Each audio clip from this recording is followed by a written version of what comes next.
When things go wrong in the garden, I wanted to make this video today to address some of the issues that might come up in your garden and how you can actually resolve these issues, or maybe just take a different approach. I recently did a poll, what's frustrating you right now in your garden? And besides the number one answer, which is always weeds, but other than weeds, the thing that always comes up are these like really disappointed, discouraging statements. And I hate hearing this, especially from newer gardeners who maybe haven't been around the block for several years like some of us have. I think it's easy to really get discouraged and really feel like you're not a good gardener, or you're not good at this, or it's never going to work. And I just wanted to kind of give you a process that I go through when these things go wrong in my own garden, and also some examples. You know, there's always going to be these challenges that we come across. Knowing that no matter how much we plan and how many designs we put on paper, there are just outside situations that can occur. So the first thing that you need to do, number one, diagnose what is wrong. What is the actual issue? Is it a pest? Is it a disease? Is it scraggly? Is it too big, too small? Which one of those is this problem? And is it a temporary problem, or is it a permanent problem? If it's something that's just making it look bad this year, there are things that we could do, and I'll talk about those. If it's something more permanent, obviously we have to rethink some things that can be a little bit more difficult, more challenging to resolve, but we have some control over it. After I diagnose what's wrong, if it's not an insect or a pest or something that just completely killed my plant, I try to make a pros and cons list. Can the plant stay in its current environment? Is the environment suitable for it? And can I live with the pros versus the cons, what's good and what's bad? So a few weeks ago, I have a student in my Design Your 4-Season Garden course, and we were talking about this very subject. One of my students, she's like, I'm really disappointed. She had this one plant, Agastache. It was, let me look it up, a Globetrotter. So she had this in her garden, and she's like, I'm really disappointed because I thought it was going to be a lot more vibrant of a color. It was supposed to be this vibrant, bright purple color. She was kind of just bumming about it. Just a few days ago, she posted this video in my group, and it was the same exact Agastache, the Globetrotter, absolutely covered with butterflies, hummingbirds, bees. It was like buzzing with activity on this plant. And she was so excited, and everybody in the group was like, that's amazing. I think in her situation, yes, she might be like a little bit disappointed that the color isn't as vibrant as she thought it was going to be, but I think she realized what a beneficial plant this was. And I think that the pros in her situation seems like they do outweigh the con of it not being as vibrant. So just something to think about as we move forward. The second thing that I do is to keep a journal. And I get this question like, what do I put in a gardening journal? My gardening journal is my notes app on my phone, and I'll pull it up on the screen here so you can just see. So throughout the year, as I notice things in my garden, if I see a combination of plants that looks really good together, I might make a note of that. Usually I'm making notes of what I want to change. So in the spring, I had some tulips that were gifted to me at one point or another, and I had a set of tulips that kind of came up white, and I didn't really like them. I have a section on the side of my house that has more white flowers, so I made a note in my notes app to move the white tulips to the side of the house in the fall. So I flagged all of them with like little popsicle sticks, and I put it in my notes. But yeah, keeping that list for the fall is super helpful, because I don't think I would, number one, I wouldn't remember where those tulips were to be able to move them, and I probably wouldn't even remember that I wanted to move them, and then next spring I'd be like, oh man, I totally should have moved those. My notes app is what I use. Other people use gardening journals. I have several of them. I can put a recommendation for you below if you're really interested in a gardening journal with templates and things that you can fill out, or just a plain old notebook I think is fine too. Whatever your style is, keep that journal. Note what you like, note what you don't like, and make yourself a list so that in the fall you're ready to go. The next thing is sticking with tried and true plants in your area. I think that we all fall in love with these online plants and online ordering, And there's so many more options available to us online now that I think we tend to forget. If you go to your local nursery, you're going to always see these staple plants. I mean, for me in this area, I feel like it's always coneflower, sedum autumn joy. You'll always see yarrow, veronica, salvias, and these are all plants that do pretty well in my particular area. Shopping online, there's nothing wrong with it, it's great. But there's a reason why certain plants are popular at the nursery by you. It's because they work really well in your area. If you walk around neighborhoods, you're gonna see the daylilies because everybody plants them because they just work and they're not a lot of maintenance and they tolerate drought, and there's all these great things about them. So don't overlook the really common, tried and true, tested plants in your area. A few examples that I have of how you can use these in unexpected ways are actually right behind me. I have this 9-bark, Diablo 9-bark. I'm turning it into a multi-stem shrub right here.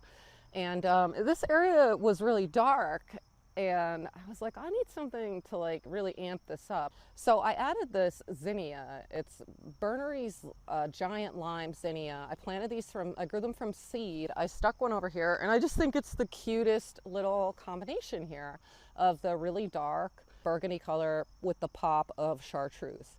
So I'm using two super common, super hardy plants, but I think that it's a unique combination that probably not a lot of people have in their own gardens. Another example I have, I'll put up on the screen, is sedum autumn joy. I have it all over my garden because it's just so easy. It's drought tolerant. You don't have to do anything. There's no deadheading. Wonderful plant. So earlier in the summer, I bought some annual plants at this plant stand.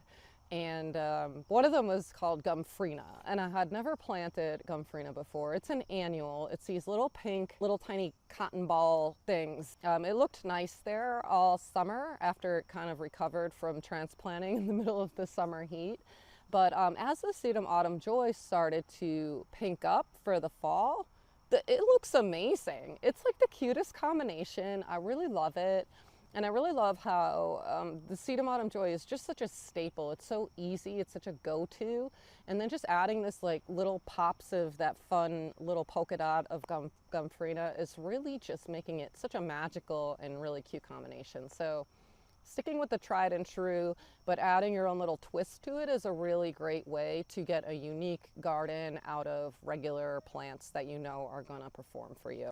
My next tip is to try plants out before you go ordering 21 of them. I always say plant in drifts and plant in groups and don't just buy one plant, and I firmly stand by that. But I think at first, if you're a new gardener and you've never planted coral bells before, you don't know how they perform in your garden, you don't have any friends that have coral bells, you don't see them in your neighborhood, but you want to try them, totally try them, but only buy maybe 3. Don't buy 21 and then all of them die because of something with your soil, or you know, they're getting too much sun.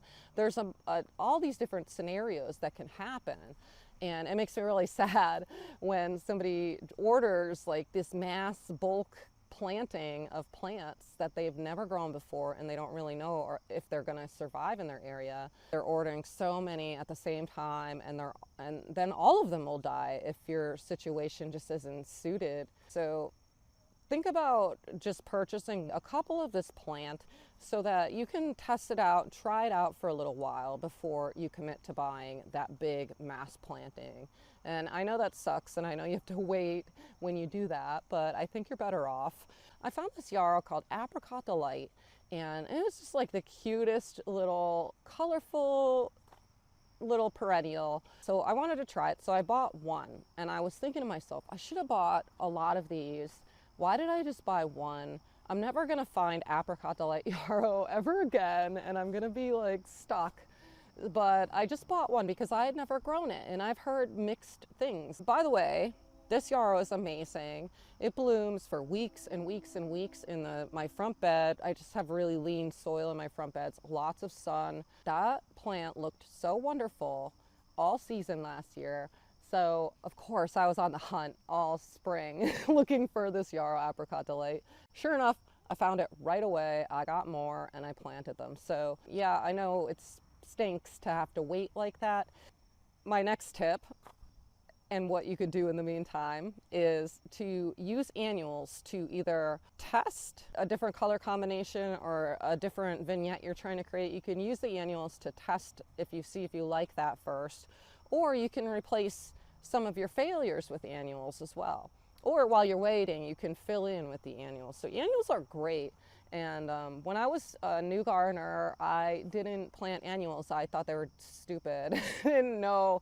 All I remember is, like, I don't know, begonias, like at the cemetery down the street, and every plant has like that like wooden log with like the begonias in it. And I was like, oh, annuals, I don't know. But over the years, I've come to like I really enjoy annuals. Number one, they're really cheap. Especially if you start to get into growing plants from seed, which I'm getting into. You could buy a packet of seeds for $1.99 and you're good, you know. Follow the package directions and you're off to the races. And you don't feel so bad if like you can't grow from seed and you didn't really do it right or whatever, because you didn't really spend that much money. But it's a super easy way to really enhance your garden space. The number two thing that's awesome about annuals is like the constant color. And I don't think I realized this at first either, how consistent the color is for the annuals throughout the year. Whereas I'd say like a long blooming perennial, in my opinion, is like around a 6-week mark. If it blooms for 6 weeks straight, you're doing pretty good. But annuals, I mean, spring through fall until it frosts here, they're just like non-stop. I mean, you have to fertilize them a bit. You might have to deadhead. There's pros and cons, like with everything, but in general, they give you that long-lasting color. So annuals are great. They're a great cost saver. They're a great filler while you're waiting for other things to kind of fill in if you have perennials that are slow growing. And they're also great for testing new combinations and new color schemes in your garden. The one example I have of this that was a total random impulse buy this year, in the spring, I saw a little packet of these dwarf sunspot sunflowers at Tractor Supply while we were checking out, and I grabbed them and I was like, you know what, I had this particular grass. It's a little blue stem, beautiful. Oh my god, this plant is so beautiful. But I was really kind of disappointed. It was like near the end of spring and it's just still like a tuft. It's actually the beginning of September right now, and it's still just a little tuft in the ground. I bought it last year around this time of year, and it was already blooming, and it looks gorgeous when it's in bloom and it gets 4 feet tall, but right now it's only less than a foot high, this little tuft. And I was like, why isn't this blooming? I thought it was gonna, for some reason I thought that it was gonna come up with like Carl Forrester and things like that, but apparently it's a late season grass, and I just didn't read or didn't think about it. So yeah, I have these big gaps where I thought this was gonna shoot up. So I was like, I'm gonna throw these dwarf sunflower seeds, I'm just gonna sprinkle them in this area. And I am like in love with them. I'm definitely gonna get more next year. I'll put a picture up. I have these gorgeous vignettes where this sunflower has been the centerpiece of my arbor garden for the entire summer. It's just brought so much joy, and it was sort of just this last minute thing, and I don't know, sunflowers are pretty common. I didn't think I was gonna really love it. Turns out I really love it. Instead of being disappointed all summer that my little blue stem didn't pop up yet, and oh, my garden doesn't look too great, I resolved it with this other purchase. So I think that's always something that you can try. My next tip or suggestion is to just go easy on yourself. Sometimes plants die and we don't even have any idea why. Sometimes plants are mislabeled. Sometimes there's this really terrible weather or unpredictable weather. Ask any vegetable gardener and they'll tell you from year to year their harvests are completely different. I think flower gardeners forget that, you know, you're up against Mother Nature and the world. It's you versus the world, and things go wrong. So just go easy on yourself. Don't get so discouraged. Don't be so negative about things happening in your garden. It's just a part of gardening. You have to enjoy the process, which leads me to my next tip, which is to learn from these mistakes or errors or mishaps in your garden. I think that there's nothing more important than being able to adapt and diagnose situations in your garden. It's just as important as planning. And if you can't actually diagnose something, learn from it, change something to improve it for the next season, then you're not going to get very far. Go easy on yourself. Keep learning as you go. Another example that I have of always learning and always trying to figure things out is my cleome rose queen. I grew from seed. It's beautiful. No regrets. No regrets. I love it. So the first year it grew, I only got like 1 or 2 plants. And in the spring, it started to pop up, but there was a lot. It reseeded more than I really anticipated it reseeding, which wasn't a problem. In the spring, I just took the scuffle hoe and chopped them, and I left a couple here and there. I thought I left a couple. It turns out it was not a couple that I left. It was so many cleome grew in this walkway garden that you could not see anything else. It was literally, you could see sunflowers and cleome, and all of my hydrangeas, everything was gone. It was all eaten alive by this cleome. And you know what? I left it because I love them, and I was like, well, next year I will not do that. So I wrote it in my little notepad. I was like, you know, don't let as many cleome go to seed in the garden. Make sure that you keep this under control for next year so that it doesn't take over your walkway. It was like going through a jungle. I'm like pushing it. And if you're familiar with cleome, you know that they have a stickiness to them and they're kind of pokey. So it wasn't the best scenario. But I left it and I enjoyed it and I loved it this year. But I am learning from what happened this year, and I'm going to definitely not let as many go to seed next spring. I always say if you're not killing plants, you're probably not growing as a gardener. So if you killed any plants this year, don't feel bad. You are in the same boat as a lot of other people, myself included. And congratulations, because you're now growing as a gardener. If you are struggling and you feel like you would benefit from like a process to follow and some planning resources and how to make color combinations and all that great stuff, the course will definitely help you to set you on the right path to success. Obviously, it's not going to fix every issue that you ever had, because I still have them myself. It's just a part of gardening, but I'll leave a link to that in the description below so that you can check out the course too, and I'll see you over in the next video.